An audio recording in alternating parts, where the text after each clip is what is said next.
Hello everyone, स्वागत है आप सभी का स्टेप टू सक्सेस क्लासेस में। डेली करंट अफेयर सीरीज में आज के वीडियो में हम लोग 22 से 24, 22, 23 और 24 नवंबर का करंट डिस्कस कर रहे हैं। स्टार्ट करते हैं अपने आज के पहले क्वेश्चन से। पहला क्वेश्चन है, स्टार्टअप डेटा प्लेटफॉर्म ट्रैक्सन के आंकड़ों के अनुसार भारत में महिलाओं के नेतृत्व वाले स्टार्टअप की संख्या सबसे अधिक, ये संख्या लिखी हुई है 1783, किस राज्य में है? ऑप्शन है आपके पास बेंगलुरु, मुंबई, दिल्ली और पुणे। सॉरी, यहाँ पर राज्य लिखा हुआ है, राज्य नहीं, ये शहर होना चाहिए। ठीक है, तो इसका जो सही जवाब है ऑप्शन ए है, बेंगलुरु में जो है वो भारत के सबसे ज्यादा स्टार्टअप है जो महिलाओं के नेतृत्व में है। ठीक है, वैसे स्टार्टअप सबसे ज्यादा बेंगलुरु में है। बेंगलुरु के बाद दूसरा स्थान आता है मुंबई का। मुंबई में कुल 1480 स्टार्टअप है महिलाओं के नेतृत्व में। और तीसरा स्थान है दिल्ली का, जहां पर 1195 स्टार्टअप्स हैं महिलाओं के नेतृत्व में। ठीक है, बाकी इन्होंने ट्रैक्सन ने बताया हुआ है कि जोमेटो, बायजूस, ऑफ बिजनेस, ये जो है 10 महिला नेतृत्व वाले स्टार्टअप्स में से, जो टॉप शीट्स, जो 10 महिला नेतृत्व वाले स्टार्टअप्स हैं उनमें से ये जोमेटो, बायजूस, ऑफ बिजनेस वगैरह शामिल है। ठीक है, नेक्स्ट क्वेश्चन देखते हैं। नेक्स्ट क्वेश्चन है, वर्ष 2023 के जेसीबी साहित्यिक पुरस्कार के लिए किस लेखक को चुना गया है? ऑप्शन है आपके पास दामोदर मोजो, शिवा शंकरी, पेरुमल मुरुगन और चौथा ऑप्शन जो है आपका ज्ञान चतुर्वेदी। तो इसका जो सही जवाब है आपका ऑप्शन सी है, ये पेरुमल मुरुगन जो है, इनको वर्ष 2023 के लिए ये जेसीबी साहित्यिक पुरस्कार जो है वो दिया गया है। बाकी चूंकि ये करंट अफेयर से रिलेटेड है तो ये बाकी 3 नाम भी जो लिखे हुए हैं लेखकों के, ये भी पुरस्कृत हुए हैं इस वर्ष। ये दामोदर मोजो जो है, इनको इस वर्ष 2022 के लिए ज्ञानपीठ पुरस्कार दिया हुआ है। ठीक है, 2023 में दिया गया है, वर्ष 2022 के लिए है। ये शिवा शंकरी जी जो हैं, इनको सरस्वती पुरस्कार दिया है वर्ष 2022 के लिए। और ज्ञान चतुर्वेदी जी जो हैं, इनको ये व्यास पुरस्कार दिया गया है वर्ष 2022 के लिए। तो ये तीनों भी जो हैं वो प्रसिद्ध लेखक हैं, साहित्यकार हैं। ठीक है, तो ये पेरुमल मुरुगन को ये जो पुरस्कार की घोषणा हुई है, ये 18 नवंबर को नई दिल्ली में घोषणा की गई है। ये तमिल लेखक हैं और इनकी पुस्तक फायर वर्ड के लिए इनको ये पुरस्कार दिया गया है। पुस्तक का जो अंग्रेजी में अनुवाद किया है वो लेखिका है जन्नी कन्नन। ठीक है, इनके द्वारा इसका अंग्रेजी में अनुवाद किया हुआ है और इसको प्रकाशन जो किया है उपन्यास का, वो पेंगुइन रैंडम हाउस इंडिया द्वारा प्रकाशन किया है। सबसे ज्यादा इंपॉर्टेंट जो इसमें है वो पुस्तक का नाम है, ये लेखक किस भाषा के हैं और इनका अंग्रेजी में ट्रांसलेशन किसने किया हुआ है। नेक्स्ट क्वेश्चन देखते हैं, किस राज्य द्वारा हर बच्चे के लिए हर अधिकार अभियान शुरू किया गया है? ऑप्शन है मध्य प्रदेश, उत्तर प्रदेश, बिहार और छत्तीसगढ़। तो इसका जो सही जवाब है आपका ऑप्शन बी है, ये उत्तर प्रदेश राज्य सरकार द्वारा हर बच्चे के लिए हर अधिकार अभियान जो है वो शुरू किया गया है। ये अभियान से संबंधित जो है वो थोड़ी सी डिटेल्स है। पहले तो ये 19 नवंबर को स्टार्ट हुआ है और इसका जो टॉपिक है, विषय है, जो सब्जेक्ट है, वो है लैंगिक समानता, जेंडर इक्वेलिटी और देखभाल और समर्थन। ये इस पर क्या है, केंद्रित है। बाकी ये डिटेल लिखी हुई है। आप टेलीग्राम ग्रुप दिया हुआ है, ये टेलीग्राम ग्रुप का यूजर नेम है। बाकी वीडियो डिस्क्रिप्शन में भी जो है वो इस टेलीग्राम ग्रुप का लिंक दिया हुआ है। उस लिंक को ज्वाइन करके आप वहां से ये जो हम लोग क्वेश्चंस डिस्कस कर रहे हैं इनकी आप वहां से पीडीएफ ले सकते हैं। आप ये ग्रुप ज्वाइन कर लीजिए, वहां से पीडीएफ ले लीजिए, उसमें ये सारा मटेरियल आपका रहेगा। नेक्स्ट क्वेश्चन देखते हैं, मिस यूनिवर्स 2023 का खिताब किसने जीता है? ठीक है, ऑप्शन है सेनिस पलासियोसिस, एंटोनियो पोसिल्ड, मोरिया विल्सन और आर बोनी गैब्रियल। तो इसका जो सही जवाब है आपका ऑप्शन ए है, ये सेनिस पलासियोस जो हैं, इनको मिस यूनिवर्स 2023 का पुरस्कार दिया गया है। ये निराकागुआ की हैं। ठीक है, निराकागुआ देश है, उस देश से संबंधित हैं। और ये प्रतियोगिता का जो है ये 72वां संस्करण है और ये अल सल्वाडोर में आयोजित किया गया है। वहां का शहर है सैन साल्वाडोर, ये अल सल्वाडोर का शहर है, वहां पर इसका आयोजन किया गया है। और इनको जो ताज पहना है, ये प्रतियोगिता का जो है एक ट्रेडिशन है कि जो पूर्व मिस यूनिवर्स होती हैं वो आगामी मिस यूनिवर्स को क्या है, खिताब देती हैं। तो अभी 2022 में यूएसए की जो थी आर बोनी गैब्रियल, ये मिस यूनिवर्स 2022 थी। इन्होंने ये ताज पलासियोस को पहनाकर इनको जो है सम्मान दिया हुआ है।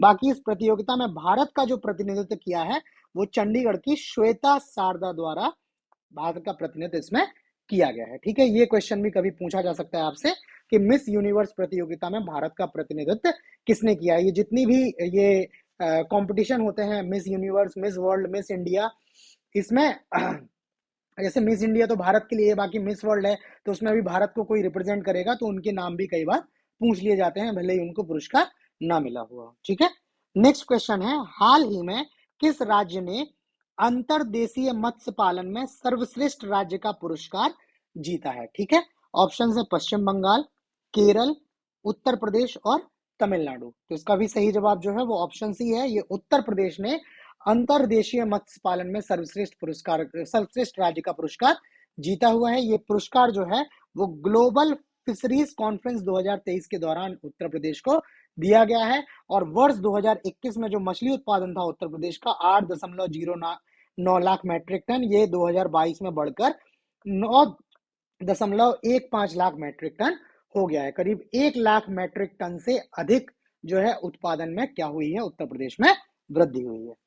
नेक्स्ट क्वेश्चन है, हाल ही में प्रधानमंत्री श्री नरेंद्र मोदी जी द्वारा वर्चुअली G20 शिखर सम्मेलन की समापन बैठक की अध्यक्षता की गई। ये G20 की अध्यक्षता भारत ने किस समयावधि के दौरान की? आपको वो टाइम पीरियड बताना है। ऑप्शन है 1 नवंबर 2022 से 30 नवंबर 2023, 5 दिसंबर 2022 से 30 नवंबर 2023, 1 दिसंबर 2022 से 30 दिसंबर 2023 और 1 जनवरी 2023 से 30 नवंबर 2023 तक। तो इसका जो सही जवाब है ऑप्शन सी है, 1 दिसंबर 2022 से 30 नवंबर 2023 तक के बीच में भारत ने G20 की प्रेसिडेंसी रखी है 2023 की। अब वर्ष 2024 की जो प्रेसिडेंसी है वो ब्राजील को दी गई है। बाकी भारत में जब प्रेसिडेंसी थी तो G20 के जो शेरपा थे वो अमिताभ कांत रहे हैं, नीति आयोग से भी संबंधित है। आप लोग ये फैक्ट देख लीजिएगा, बहुत इंपॉर्टेंट फैक्ट है और कई बार इनका नाम पूछा जाता है। ठीक है, नेक्स्ट क्वेश्चन देखते हैं, हाल ही में किस राज्य के केसर को जीआई टैग मिला है? ज्योग्राफिकल आइडेंटिफिकेशन, भौगोलिक संकेतक मिला है। ऑप्शंस हैं हिमाचल प्रदेश, जम्मू और कश्मीर, उत्तराखंड और आसाम। तो इसका जो सही जवाब है ऑप्शन बी है, ये जम्मू कश्मीर के क्या है, किश्तवाड़ जिले में जो केसर होता है उसको भौगोलिक संकेतक जो है दिया गया है। ठीक है, केसर बाकी आप जानते ही हैं कि ये सबसे महंगी फसल है। केसर को हिंदी में तो केसर ही बोलते हैं, बाकी इसको संस्कृत में कुमकुम भी बोला जाता है। ठीक है, कुमकुम नाम से भी जाना जाता है। ठीक है, और ये ये जो है वो जम्मू कश्मीर का पहाड़ी जिला है किश्तवाड़, वहां की एक प्रमुख नकदी फसल है, बहुत महंगी मिलती है। बाकी आप लोग एक चीज इसमें और देख लीजिएगा, क्वेश्चन आता है कि केसर के पेड़ के किस भाग से या पौधे के किस भाग से केसर प्राप्त किया जाता है? ये क्वेश्चन बहुत आता है पीसीएस में स्पेशली, या आप फैक्ट देख लीजिएगा। अगर आपको आंसर पता हो तो आप कमेंट करके हमें बता भी सकते हैं। बाकी भारत में जो है वो केसर का सबसे ज्यादा उत्पादन जो है वो जम्मू कश्मीर में ही होता है। थोड़ा बहुत उत्पादन इसका हिमाचल प्रदेश में भी आपको देखने को मिल जाएगा।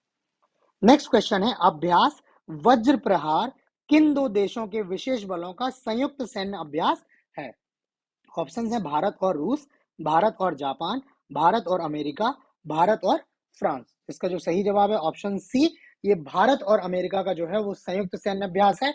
वर्ष 2023 में भी इसका आयोजन किया गया है। ये इसका 14वां संस्करण है, 14th एडिशन है। और ये आयोजन जो हुआ है मेघालय में एक स्थान है उमरोई, जहां पर संयुक्त प्रशिक्षण नोड है, वहां पर इसका आयोजन किया गया है। आयोजन जो है वो 21 नवंबर से 11 दिसंबर 2023 तक किया जाना है। इस अभ्यास में दोनों देशों की थल सेनाएं भाग लेती हैं। ये एक इंपॉर्टेंट फैक्ट है, बिकॉज क्वेश्चन में पूछा जाता है कि ये अभ्यास जो है वो किन सेनाओं का है, थल सेनाओं का, नौ सेनाओं का, वायु सेनाओं का। ये क्वेश्चन इसमें इंपॉर्टेंट फैक्ट के रूप में जो आप इसको मार्क कर सकते हैं, ताकि हमने हाईलाइट भी इसको किया हुआ है। बाकी ये जो है क्या इसमें होने वाला है वो डिटेल इसमें लिखी है, तो आप वो पीडीएफ जो है आप ले लीजिएगा ग्रुप ज्वाइन करके टेलीग्राम, वहां से आपको उसमें ये सारी डिटेल मिल जाएंगे। नेक्स्ट क्वेश्चन है, किस मंत्रालय द्वारा अटल इनोवेशन मिशन के तहत rapid innovation and startup expansion कार्यक्रम लॉन्च किया गया है? ऑप्शन है कॉर्पोरेट कार्य मंत्रालय, कौशल विकास एवं उद्यमिता मंत्रालय, आवास एवं शहरी कार्य मंत्रालय और नीति आयोग। ठीक है, तो इसका जो सही जवाब है ऑप्शन डी है, नीति आयोग द्वारा जो है ये rapid innovation and startup expansion कार्यक्रम जो है लॉन्च किया गया है। क्वेश्चन इस तरह से इसलिए बनाया है बिकॉज सबको लगेगा कि नीति आयोग तो मंत्रालय है ही नहीं, तो इस वजह से यही गलत हो जाएगा। ठीक है, कई बार पीसीएस जो है, स्पेशली पीसीएस जो है वो इस तरह का क्वेश्चन आपसे बना के पूछ लेता है। तो आपको क्लियर है कि किसने किया हुआ है? तो आप उस वर्ड पे मत जाइए जो आपको कंफ्यूज कर रहा है, ठीक है। ये जो कार्यक्रम है rapid innovation and startup expansion, या इसका नाम है राइज, ये एक क्या है, नया उत्प्रेरक कार्यक्रम जो है वो लॉन्च किया है, ठीक है, इसको पुश करने के लिए, ठीक है, पॉजिटिवली पुश करने के लिए। ये कार्यक्रम जो है वो भारत और ऑस्ट्रेलिया में सर्कुलर इकोनॉमी प्रौद्योगिकी और समाधानों पर कार्य करने वाले स्टार्टअप जो हैं उनका जो है क्या है, ये सपोर्ट करेगा, ठीक है। तो ये इसकी डिटेल्स है। बाकी इंपॉर्टेंट जो है इसमें ये नीति आयोग है, और बाकी हमने थोड़ा सा डिटेल इसमें अटल इनोवेशन मिशन के बारे में भी दिया हुआ है। इसको 2016 में लॉन्च किया गया था। नवाचार, इनोवेशन और उद्यमिता को बढ़ावा देने के लिए ये नीति आयोग की एक प्रमुख पहल है, ठीक है। और इसके जो है अंतर्गत अटल टिंकरिंग लैब्स का भी जो है वो संचालन किया जाता है, ठीक। नेक्स्ट क्वेश्चन देखते हैं। हाल ही में प्रकाशित संयुक्त राष्ट्र की रिपोर्ट के अनुसार सदी के अंत तक दुनिया का तापमान लगभग कितने डिग्री सेल्सियस तक बढ़ जाएगा। अभी जो है वो 21वीं सदी चल रही है, तो इस सदी के अंत तक जो है वो आपको बताना है कितने डिग्री सेल्सियस तापमान बढ़ जाएगा। ऑप्शन है 3 डिग्री, 4 डिग्री, 5 डिग्री और 6 डिग्री। तो इसका जो सही जवाब है ऑप्शन ए है। रिपोर्ट कहती है कि इस सदी के अंत तक जो है वो वैश्विक तापमान जो है वो 3 डिग्री सेल्सियस तक जो है बढ़ जाएगा। रिपोर्ट के अनुसार जो है इस वर्ष केवल 86 दिनों में ही 1.5 डिग्री सेल्सियस तापमान की सीमा जो है वो पार हो गई है। बाकी 2022 में ग्रीन हाउस गैसों का जो उत्सर्जन है उसमें भी रिकॉर्ड ऊंचाई स्तर पर पहुंच गया है, ठीक है। ये बाकी डिटेल्स हैं वो भी आप देख लीजिएगा। नेक्स्ट क्वेश्चन है, पंकज आडवाणी ने IBSF बिलियर्ड्स चैंपियनशिप 2023 जीती है, यह उनका कौन सा विश्व खिताब है। ऑप्शन है 23, 24, 25वां और 26वां। तो इसका सही जवाब है ऑप्शन डी। ये जो है इन्होंने चैंपियनशिप जीत के वर्ष 2023 में अपना 26वां जो है विश्व खिताब जीत लिया है, ठीक है। ये प्रतियोगिता जो है वो दोहा में, कतर में है, शहर दोहा, वहां पर ये आयोजन की गई थी, और इन्होंने अपने प्रतिद्वंदी सौरभ कोठारी को हराकर ये जो है पुरस्कार जीता है। बाकी आडवाणी जी ने जो अपना पहला विश्व खिताब जो है वो वर्ष 2023 में जीता, वो सॉरी 2003 में जीता हुआ था। और ये पंकज आडवाणी जी जो है वो एकमात्र खिलाड़ी हैं जिन्होंने विलियर्ड्स और स्नूकर दोनों प्रारूपों में विश्व खिताब इन्होंने जीता हुआ है, ठीक है। ये पंकज आडवाणी ऐसा करने वाले एकमात्र खिलाड़ी हैं।